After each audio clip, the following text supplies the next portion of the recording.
Praise the Lord. என் அன்பு தேவ பிள்ளைகளே, உங்கள் ஒவ்வொருவருக்கும் ஆண்டவர் இயேசு கிறிஸ்துவின் உயிர்த்தெழுதலின் நன்னாளை தெரிவித்துக் கொள்கிறேன். இன்றைய ஜீவ அப்பமாக மத்தேயு 28 வசனங்களை சற்று நேரம் தியானிப்போம். ஓய்வு நாள் முடிந்து வாரத்தின் முதலாம் நாள் விடிந்து வருகையில் மகதலேனா மரியாளும் மற்ற மரியாளும் கல்லறையை பார்க்க வந்தார்கள். அப்பொழுது பூமி மிகவும் அதிரும்படி கர்த்தருடைய தூதன் வானத்திலிருந்து இறங்கி வந்து வாசலில் இருந்த கல்லை புரட்டி தள்ளி அதன்மேல் உட்கார்ந்தான். அவனுடைய ரூபம் மின்னலைப் போலவும் அவனுடைய வஸ்திரம் உறைந்த மலையைப் போலவும் வெண்மையாகவும் இருந்தது. காவலர் அவனுக்கு பயந்ததினால் திடுக்கிட்டு செத்தவர்கள் போலானார்கள். தூதன் அந்த ஸ்திரீகளை நோக்கி, நீங்கள் பயப்படாதீர்கள், சிலுவையில் அறையப்பட்ட இயேசுவை தேடுகிறீர்கள் என்று அறிவேன். அவர் இங்கே இல்லை, தாம் சொன்னபடியே உயிர்த்தெழுந்தார். கர்த்தரை வைத்த இடத்தை வந்து பாருங்கள், சீக்கிரமாய் போய் அவர் மரித்தோலிருந்து எழுந்தார் என்று அவருடைய சீசர்களுக்கு சொல்லுங்கள்.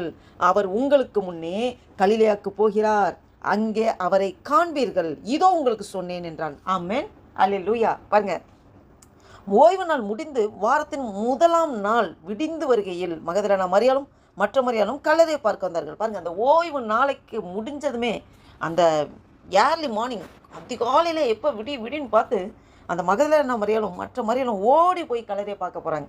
பாருங்கள், அங்கே பார்த்தா பூமி மிகவும் அதிரும்படி கர்த்தருடைய தூதன் வானத்தில் இருந்து இறங்கி வந்து வாசல் இந்த கல்லை புரட்டி தள்ளி அதன் மேல் உட்கார்ந்தான் என்று பார்க்கிறோம். அல்லேலூயா.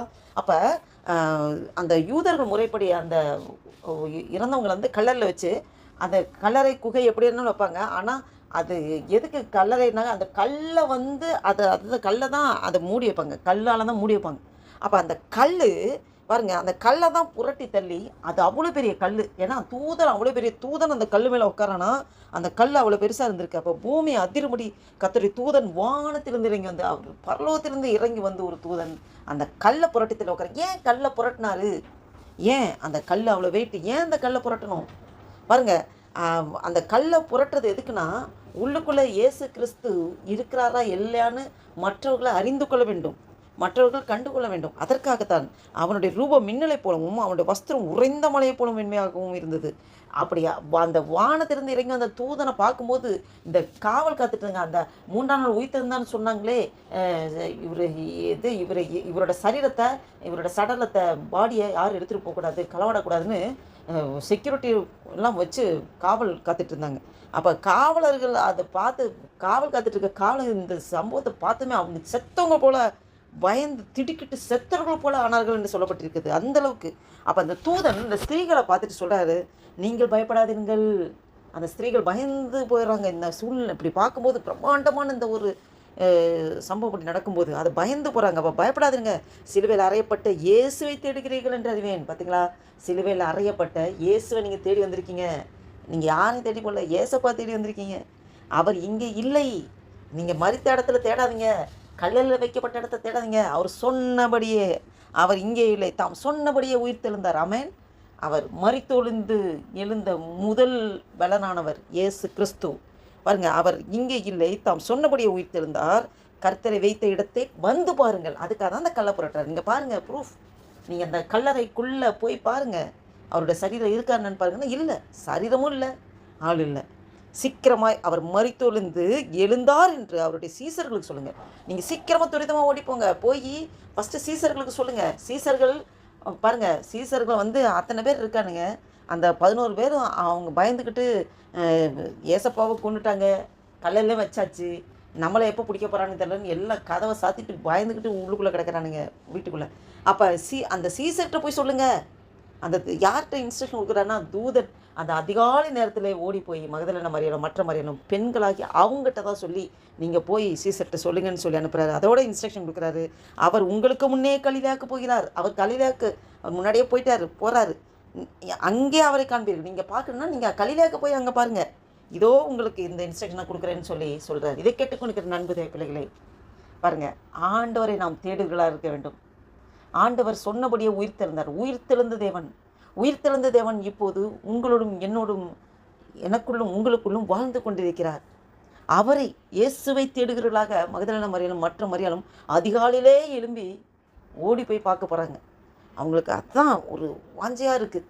பாருங்கள், அந்த கல்லை அவன் தூதன் புரட்டி நீங்கள் போய் அதை பாருங்கள், உள்ளார இல்லை, ஆண்டவர் இங்கே தேடுறீங்க, இங்கே கிடையாது, அவர் சொன்னபடியே உயிர்த்தெழுந்தார், உங்களுக்கு முன்னே கலிலேயாவுக்கு போயிட்டார் அப்படின்னு சொல்லி அப்போ இந்த போய் சீசர்கள் சொல்லுங்கன்னு சொல்லி அந்த பெண்கள்கிட்ட தான் மெசேஜை கொடுக்குறாரு.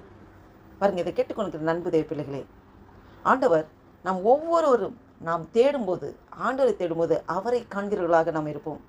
ஆண்டவர் நம்மளோடு இடைப்பட வல்லவராக இருக்கிறார். உங்களோடும் என்னோடும் வாசம் செய்கிறார். உயிர்த்தெழுந்த தேவன். நாம் ஒவ்வொருவரும் ஆவியில் உயிர்ப்பிக்கப்பட வேண்டும். நாம் மரித்தவர்கள் கிடையாது. மரித்தவர்கள் ஆண்டவரை அறியார்கள். நாம் உயிர்த்தெழுந்தவர்கள். நாம் மறுபடி பிறக்கப்பட்ட அனுபவத்துக்குள்ளே வந்திருக்கிறோம். பாவத்துக்கு செத்து நீதிக்கு பிழைப்பது ஆண்டவரோடு அந்த தண்ணீரில் மூழ்கும்போது அடக்கம் பண்ணப்பட்டு தண்ணீரிலிருந்து எழும்பும்போது ஆண்டோடு உயிர் தெளிந்திருக்கிறோம். அந்த அனுபவத்துக்குள்ளே நாம் வந்தோம். அந்த அனுபவத்துக்குள்ளே நாம் ஒவ்வொருவருக்கும் அந்த அனுபவம் இருக்க வேண்டும். கிறிஸ்துவுக்குள் நான் உயிர் தெளிந்திருக்கிறேன்.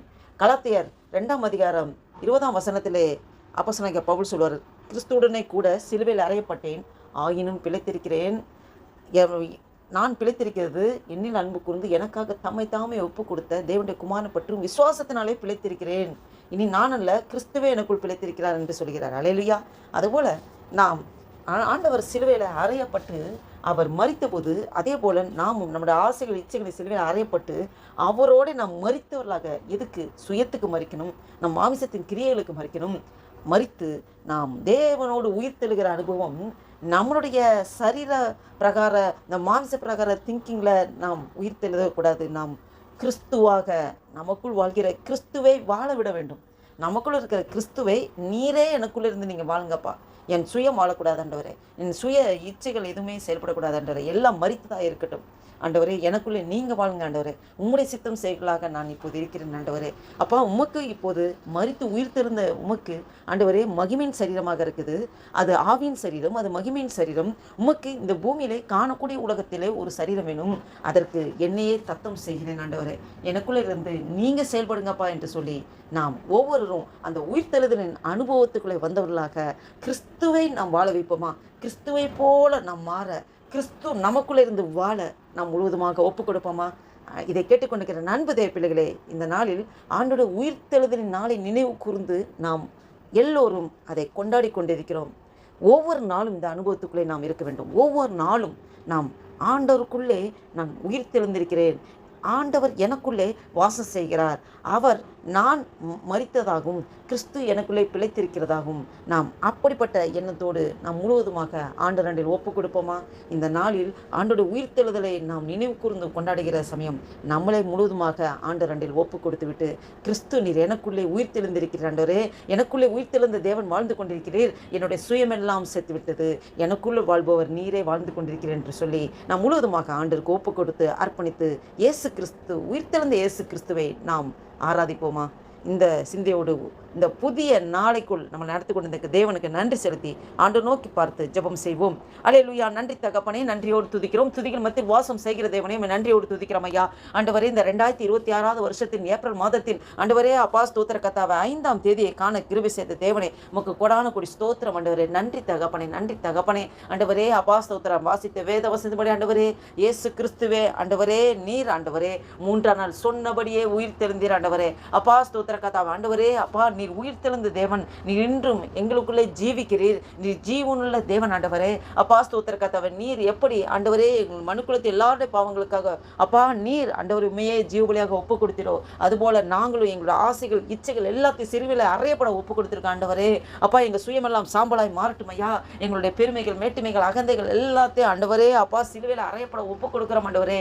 அப்பா, நீர் எப்படி 3ஆம் நாள் உயிர்த்தெழுந்தீரோ அதுபோல ஆண்டவரே உமக்குள்ளே நாங்கள் புது சிருஷ்டியாக உமக்குள்ளே உயிர்ப்பிக்கப்பட்ட அனுபவத்துக்குள்ளே ஆண்டவரே அப்பா நாங்கள் வாழல ஆண்டவரே, எங்களுக்குள்ளே கிறிஸ்து நீர் வாழ்ந்து கொண்டிருக்கிறீர் என்ற உணர்வோடு ஆண்டவரே அப்பா உமக்காகவே ஆண்டவரே எனக்குள் இருந்து எங்களுக்குள் இந்த வீடியோவை கேட்டுக்கொண்டு பார்த்துக்கொண்டு ஒவ்வொருக்குள் இருந்து கிறிஸ்து நீர் மகிமைப்படுமையாக வாழ்ந்து கொண்டிருக்கிறதுக்காக ஸ்தோத்திரம் ஆண்டவரே. நன்றி அப்பா, நன்றி தகப்பனே, நன்றி தகப்பனே. இந்த வீடியோவை கேட்டுக்கொண்டு பார்த்துக்கொண்டு ஒவ்வொரு ஆசீர்வதிங்க ஆண்டவரே. நாங்கள் கைட்டுச்சுக்கிற எல்லா வேலைகளும் உடைய கரம் கூட இருந்து நடத்துக்கிறதுக்காக ஸ்தோத்திரம்.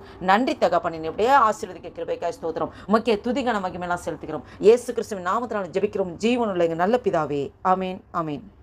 உங்கள் ஒவ்வொருவருக்கும் ஆண்டவராகிய இயேசு கிறிஸ்துவின் உயிர்த்தெழுதலின் நல்நாளை மறுபடியும் ஒருத்தரை தெரிவித்து வாழ்த்து சொல்கிறேன். கர்த்தர் உங்கள் ஒவ்வொருவரையும் ஆசீர்வதிப்பாராக. ஆமேன், ஆமேன்.